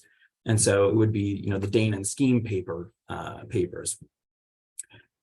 Sure, for administrators that had been around for a long time, they might be more easily identified just by their name. But in many instances, faculty who had moved up into administrative positions and served for a few years, and then now decades have gone by, it wasn't easy to just look at it and say, oh yes, that was a faculty member or an administrator. So the burdensome task of having to go through every single manuscript collection and read through the biographical note on all of them to, in some attempt, try to identify if these were professional papers or not, fell to our archival processing section and to Karen specifically. She'll talk a little bit more about that process and what the results were, but that really was our first task in creating this big master list. Now, once we had that master list, the next step was to begin reviewing it, and that fell upon the curators and the university archivist to sit down, find the time, to dedicate that time to sit down and review every single collection in an attempt to find that university record material that needed to be pulled out and sent to university archives. And so with a fairly large list, we decided that it would be best to start it as a pilot project. And we picked 10 collections that were of a small enough size that we could get through them And at the end of those 10 collections, we could reevaluate how things are going. And so that's what we did. Corey, next slide. The first thing that we needed to do, and as Corey's hinted at, was we needed to form some kind of documentation. And so we started with the reappraisal form, and I serve on the Society of American Archivists Technical Subcommittee on Guidelines for Reappraisal and Deaccessioning, which is a subcommittee of the much larger Standards Committee. And it's our task to look at the guidelines and determine if updates are needed. So being very aware that this guideline already existed and that at the back of it was a sample template on how to do reappraisal, we decided to start there. We took that form, we tweaked it for what our institutional needs were, and implemented that. Next slide. We also needed to find a way to track the decisions that we were making. And so if we're looking through a manuscript collection and of an administrator, and we are finding university records in them, we wanted to be able to track the decision that, yes, we had found this, and yes, we were transferring this to university archives. So for that purpose, we went ahead and created our own internal document. And there we have the ability for both people to sign off. The manuscript curator, who acknowledges that, yes, there were university records in here, I'm approving this to be transferred, and then the university archivist to say, yes, I'm receiving this material. This does, create a little bit of a tracking issue for legacy collections. For a long time, these materials have been in the manuscript collection. They have an MSS number if they've ever been used. Right, we need to be able to track it now and say, well, it has been transferred to the university archives. Next slide. The last thing here I'm going to talk about is just the attempt to document our costs in doing this, which is not necessarily an easy thing to do, and which Karen will talk a little bit more about. But we really wanted to be able to say, okay, we know how many person hours we're spending in reappraising. We've already, technically, these collections, most of them have been processed, possibly not all, but if we're going to go back and retouch every single one of these collections, how much time are we spending doing that? And then beyond that, well, how many person hours are we spending in reprocessing these things? Everything would have to be touched again in some instances. And in doing this, then we're also going to have to invest more supplies if we're going to separate materials out, put them into different types of boxes and put them in the university archives. So spreadsheets were created, and we were attempting to track all of that. And Karen will talk more about that next.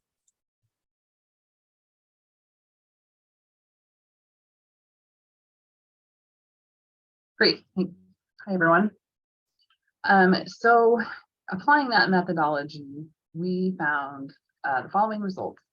So compiling the overall list of professional papers required 85 hours for me, the processing supervisor, to basically review every single finding aid in special collections. Approximately 8% of those collections, which was 1,053 out of almost 13,000 total, were professional papers. And from those papers, a short list of 43 professional paper collections were produced by former administrators of the university, were assembled, and of those 10 were selected for reappraisal to start our pilot project. Next slide. So this is a breakdown. So you can see about 3% of university archives were identified as needing reappraisal. I still do have some further surveying to do in this repository. I don't think it'll change too much. And then the other 5% of the professional papers came from special collections. Next slide. So the reappraisal costs. We determined that it took about 35 person hours of collaborative work to reappraise those 10 collections. We identified 5 collections that would be maintained as manuscript collections with no changes. 2 of them were decided to be maintained as manuscript collections, but requiring further processing. And the last 3 collections were identified as university archives. And just to emphasize, it was collaborative work. So this work can't be done in silos. The curators have to juggle everyone's schedules and get everybody together in order to do that work. And so that's additional time on top of it. And I determined the average time for reprocessing the collections that were less than 1 linear foot took about 3.5 hours, equally split between student and staff tasks. And then from what I've seen since then, with larger collections, it follows the same trajectory of time, adding between 3 to 4 hours of processing time per linear foot for file level description. And it just depends on the size of the folders in boxes and whether the collection is being split up or transferred as a whole. Slide. So, in terms of collaboration, so we found that there was a great need for it. So, especially between archivists and curators in reappraisal and the repository transfers. We also noticed an increased need for formal collaboration between archivists and curators and collection management staff, which required the adaptation of internal tracking tools, keep track of where everything was moving. And then with that level of complexity, we found that memories about each project can fade fast. So all that paperwork that Dana went over, it's really important to help us remember a year down the road when we're finally getting around to processing something that might have been reappraised several months before. It also required additional work to coordinate with records management to document the transferred material, things that were going out of special collections, not coming back, returning to their original department. Next slide. So this is probably the biggest, this is the most eye-opening thing I felt like in reprocessing. Basically that reappraisal led to reprocessing all or parts of collections, and that caused multiple finding aids that need to be updated simultaneously in order to keep track of all the little pieces. I had to track creators, past and present, contributor names for professional papers that were being transferred into department records. Sometimes the new time span connected to a collection caused more work. As an example above, I found an agenda for the Department of Classical, Biblical, Middle Eastern Languages, the faculty meeting, but I was processing the collection for the Department of Comparative Literature and Humanities. So those didn't match. So I had to go back and add a creator and add a biographical note. And then when collections contain more complex hierarchy, so multiple series, sub-series, I had to track all the material that was moving in and out of those, sometimes in bits and pieces as well. And we had to chop up all the legacy metadata that came from each of those things and make sure they all transferred to the right place. So, and then just overarching is with all reprocessing, when you revisit something, fresh set of eyes, you will surface more issues. That's just a common thing that happens in archives. And some of the current standards we have in our processing section also caused updates to those older finding aids. So that was a little bit more time to make them, standard for publication. So basically more of that iceberg under the surface had to be addressed. Next slide. So our findings on the impact on acquisitions, we found that collaborative review process resulted in insights to guide future acquisitions for curators. And we noted that the reappraisal of backlog collections reduces storage space, but it adds to the time commitment from curators. So there's some win, some gain, and some loss. And like I said before, reappraising existing collections uncovers new issues to resolve. So you lose some there as well. Last slide. So our impact on storage, we found that reappraising did not really have any significant impact thus far. There's plenty of projects down the road. There might be some gains down the road. So it was just mostly because some collections were reduced. We took some things out, but then we noticed that the housing was incorrect. So we would move it into more appropriate housing that then caused its size to expand. And then moving collections materials between collections and rehousing also required shifting boxes within the stack, switching up our labels and barcodes and all those things, added staff time from our collections management unit to the project. So those were our findings, and I will turn it over to John Murphy to talk about our next steps. Thank you, Karen. In order to create a sustainable project model that will enable us to continue our reappraisal project well into the future, we have identified 4 steps that we have already begun to implement. Step 1, refine collection survey lists using curatorial knowledge of materials to create a more accurate estimate of future reappraisal costs. Step 2, continue to track reprocessing costs to improve estimates for staff time and supplies. Step 3, share understanding of reappraisal and processing costs with library administrators. In addition, integrate reappraisal in backlog processing workflow and establish internal tracking mechanisms to better monitor progress. And finally, step 4, use established workflow processes to begin a larger scale reappraisal project for all professional papers collections. In conclusion, although space savings have been limited so far, we anticipate that the reappraisal workflow we have developed will eventually provide more space planning options and choices. 2, the understanding gained through implementing reappraisal has also reinforced the need for more effective appraisal practices for new acquisitions. And from my perspective, this has been one of the most important project outcomes. And we hope in the future, at least in terms of future acquisitions, to further elaborate on and codify these appraisal best practices and principles. 3, the BYU Library Special Collections had in the past already implemented many of the tools and processes outlined in the total cost of stewardship process framework.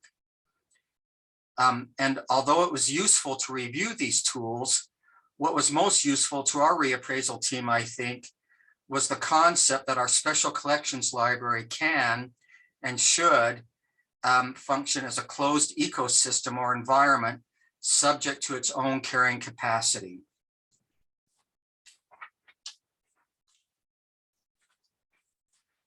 4, our resource limitations constrain our choices as archivists and curators. As collections fill existing storage spaces, reappraisal is necessary to maintain sustainability. Finally, 5, as wise stewards of limited resources, we are attempting as part of this reappraisal project in special collections to identify professional papers that are vital to maintain as part of the university and special collections mission. Thank you.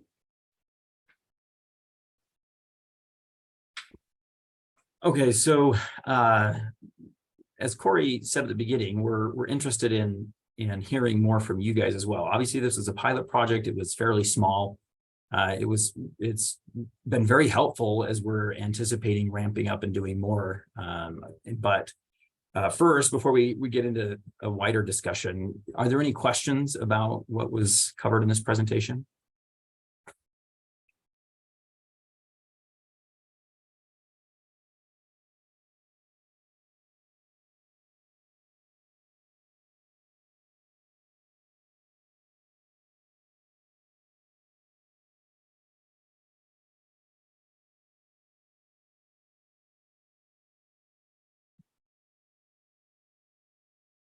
If not, which is fine, given time for anyone who might be typing, but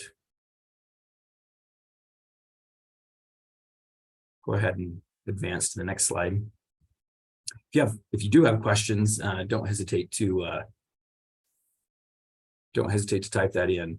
What we we're hoping to do was to find out, and I think Corey's getting ready for some breakout rooms, but we have 3 different questions that we were hoping we could get you guys to chime in on, and we could have kind of a wider discussion about reappraisal. You know, the term deaccession has been, in my opinion, considered kind of a dirty word among the profession for so many decades. But I think at this point, we're advancing to where we realize it's got to happen. And reappraisal is that first step in deciding what could or should be deaccessioned. Obviously, we have space constraints, but we're realizing it's a healthy thing to go through no matter what to reappraise the collections. So the 3 questions that we have, and what we're hoping people will pick one and go into a breakout room. So we'll have 3 breakout rooms. And whichever one you feel like you have something you could talk about or you're interested in hearing what others have to talk about, you can volunteer to jump into that room. The first question is, what types of reappraisal projects is your institution involved in? And then 2, what are barriers to starting reappraisal projects? So if your institution is not involved at all in reappraising, what would some of those barriers be to starting? And then the last one, if you have started, right, what are challenges you have faced with reappraisal projects? So Corey, if he has those breakout rooms ready, I think we should be able to select which one you want to join. Let us know, Corey, if you're ready. So I just opened the rooms. I don't know if everyone got a pop-up. I see it. Okay. I don't.